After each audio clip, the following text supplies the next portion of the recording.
Hello everyone, আমার নতুন একটা ব্লগে সকলকে স্বাগত। আজকের ব্লগটা এখান থেকে শুরু করছি। আমরা মকর সংক্রান্তির দিন সন্ধেবেলা গিয়েছিলাম জয়দেবের মেলা। তো ব্লগটা তো শেয়ার করা হয়নি, তো চলো শেয়ার করি।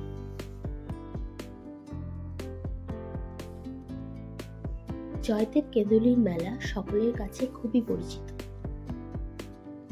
অজয় নদের তীরে বসে জয়দেব কেঁদুলির মেলা। 3 দিন ব্যাপী হয় এই মেলা।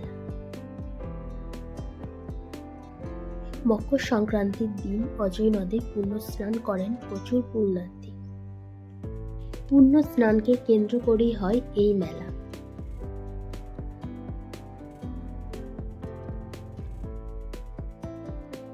আমাদের বাড়ি থেকে এই মেলার দূরত্ব প্রায় 41 কিলোমিটার। আমরা প্রথমবার এসেছি, খুব একটা দূর না হলেও কখনো আসা হয়নি। এই মেলার বিশেষত্বই হচ্ছে এখানে প্রচুর আশ্রম থাকে আর সারা রাত কীর্তন হয়। আমরাও আশ্রমের ভিতরে গিয়েছিলাম পুরো আশ্রমটা দেখার জন্য।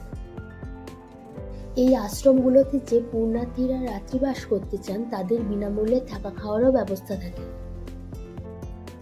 এটা হচ্ছে এই আশ্রমের মন্দির।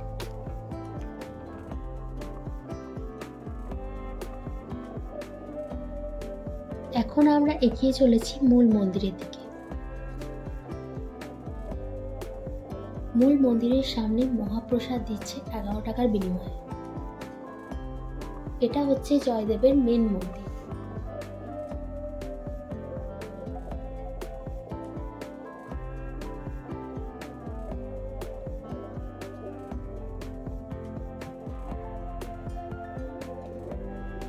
এখন আমরা মন্দিরের ভিতরে যাচ্ছি দর্শনের জন্য।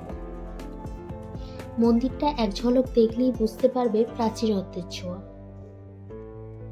পুরো মন্দিরটার মধ্যে টেরাকোটার কারুকার্য করা আছে।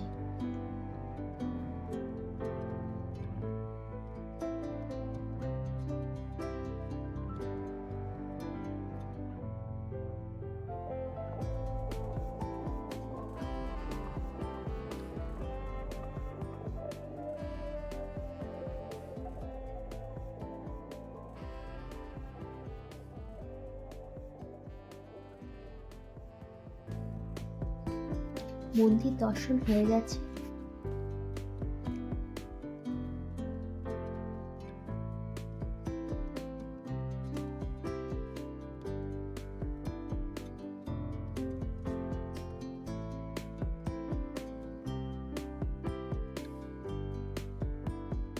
এখন আমরা যাচ্ছি মেলার দিকে।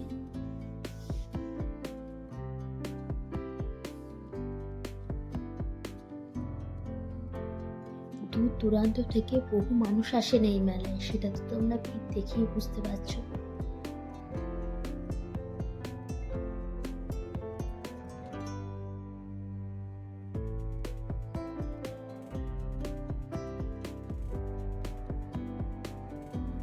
বাড়ির নিত্য প্রয়োজনীয় জিনিস থেকে শুরু করে বিভিন্ন ধরনের দোকান ছিল।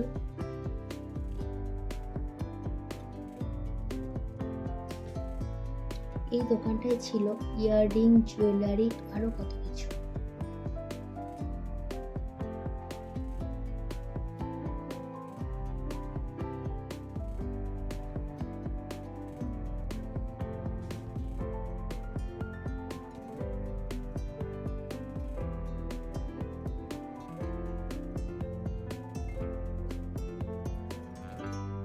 আর এই দিকটায় ছিল ছোট বড় বিভিন্ন ধরনের নাগরদোলনা।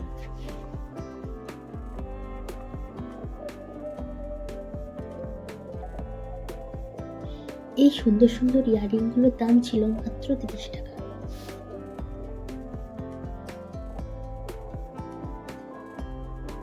এই দোকানটায় পাওয়া যাচ্ছিল বিভিন্ন ধরনের চা আর মকটেল।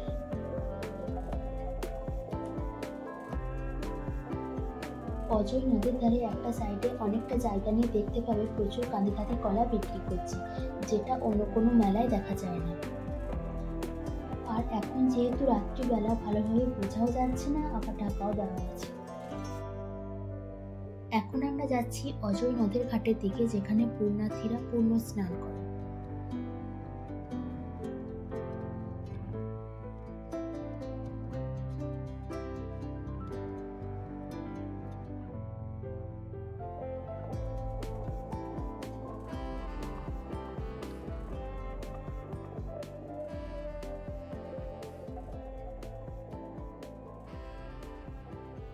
রাস্তার দুপাশে দেখতে পাচ্ছি বিভিন্ন ধরনের মূর্তি।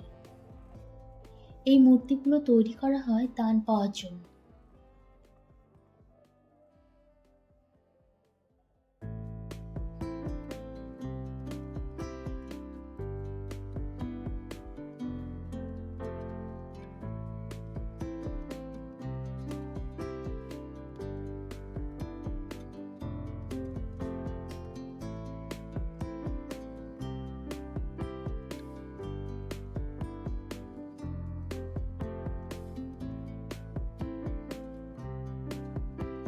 একটা কাহিনী আমরা সবাই জানি, কবি জয়দেব প্রথম অজয় নদে মকর স্নান করেন মকর সংক্রান্তির দিন।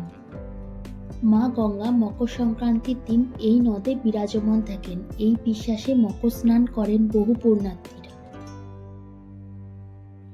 যেহেতু বহু পুণ্যার্থী এখানে মকর স্নান করেছেন, তাই জলটা একটু ঘোলাটে হয়ে গেছে।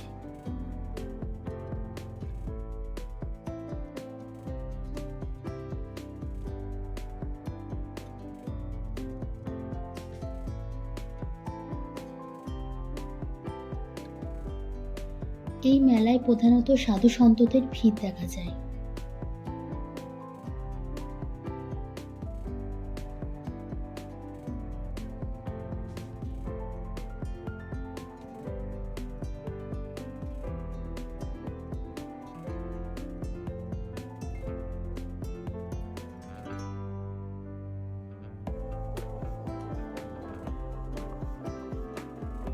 এই দোকানটায় পাওয়া যাচ্ছিল পুজোর বিভিন্ন ধরনের সামগ্রী।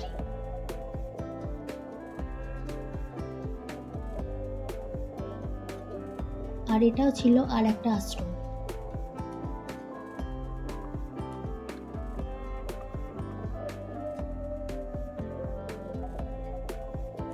এই মেলাটা বেশ অনেকটাই বড় হয়।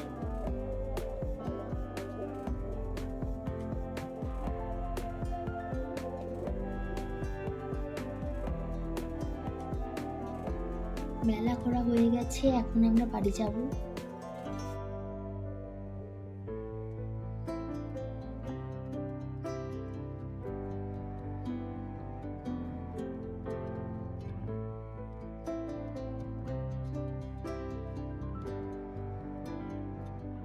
এটাও ছিল একটা আশ্রম।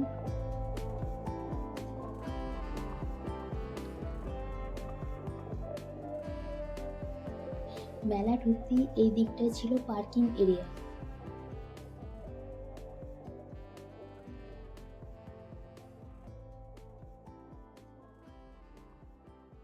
তো চলো, আজকের ব্লগটা এখানেই এন্ড করছি। ব্লগটা ভালো লাগলে লাইক, কমেন্ট, শেয়ার করে দিও। আর আমার চ্যানেলে নতুন সদস্য হয়ে থাকলে সাবস্ক্রাইব করার অনুরোধ রইল। আবার দেখা হবে নতুন কোনো একটা ব্লগে। টাটা।